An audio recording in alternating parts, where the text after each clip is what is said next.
Hey everyone, this is Wobbly Wallaby. Today I'll be talking about day 1 priorities so you can get ahead and level up correctly in Ragnarok M Classic. I am playing as Blacksmith and I'll show you what I had done to get to level 41. Now some people ask me what emulator I'm using, especially on stream, and I recommend running the game on PC with LD Player. Especially if you're planning to use multiple instances of Ragnarok M Classic, this is one of the best ways to control multiple accounts. For example, I want to keep up with my Jujutsu Kaisen dailies, but I also want to play Ragnarok M Classic at the same time, so I use LD Player's multi-instance support. I like that it's a free Android emulator that lets you play mobile games on my PC with my mouse and keyboard. Now it's compatible with various Windows systems. I'm still using an older Windows 10 PC and it runs great. You don't need a high-end PC to run multiple instances, which is fantastic. If you want a better Android gaming experience, look no further, try LD Player. I'll put a link in the description if you want to download and try it out yourself.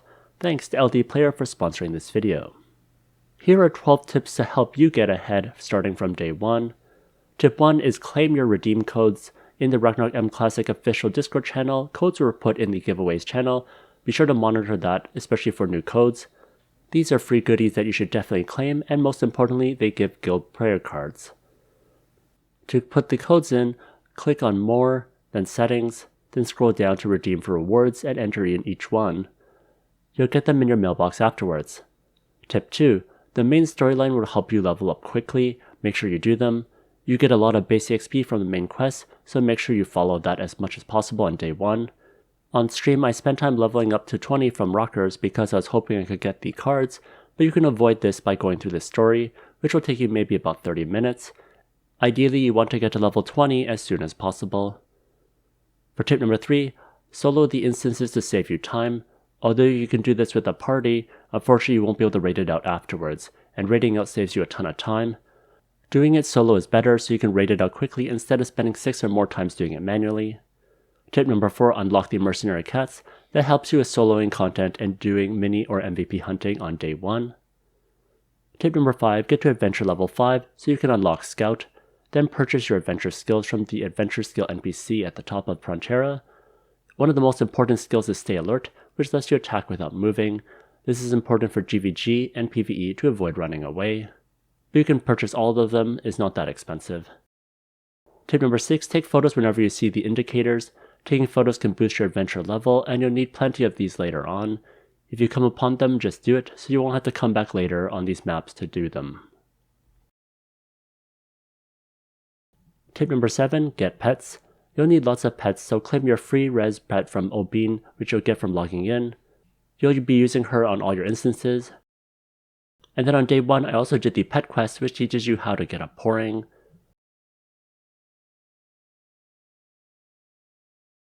And then I also caught a yo-yo with the bananas you get as well. Make sure it glows yellow to get 100% capture success. Then later on you can give it the spare bananas to raise its intimacy. Once the intimacy is good enough, I put it on pet adventure, and you'll definitely need more later on for pet labor. So definitely try to get as many pets as possible. Tip number 8, join a guild immediately. I joined one that auto-accepted anyone, and then start donating right away. You want contribution and gold medals, as they're very important for your progress. I also start doing guild blessings with the cards. For physical damage users, I highly recommend penetration percentage since the damage modifiers are very effective for both PvE and PvP. This one helps get past damage reductions and doesn't have diminishing returns.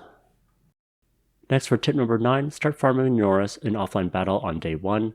The level difference can now be up to 30 without penalty, so on day 1, I started farming at level 34 because the Minoras are at level 64.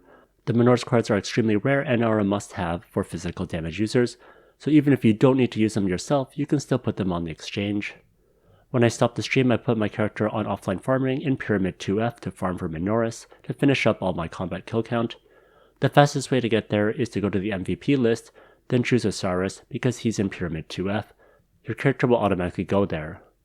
If you want to level up faster, my friend Hirata-kun recommended doing the Ferris. They are level 82, and you're able to access this by going to Glasshelm Outskirts. The MVP to TARDIS is a nice way to get there. This will let you power level way more than Minoras, and this is how some people were able to get to level 50 plus on day 1. Tip number 10, buy Saint equipment. I personally recommend the base EXP increasing one to help with power leveling. You can get it here from the Events NPC in Proterra.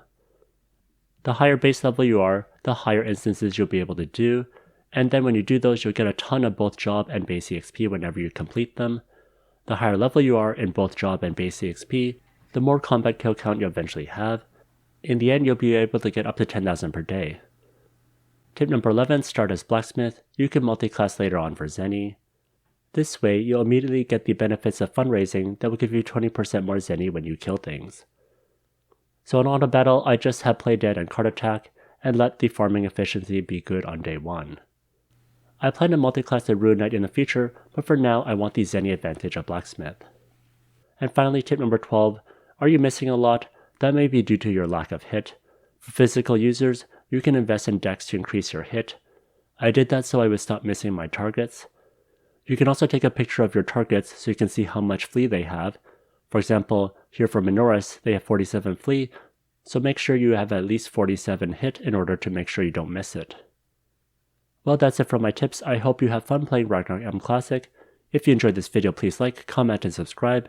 Here's a video that I'd recommend, and if you want more Ragnarok M Classic videos, check out this playlist over here.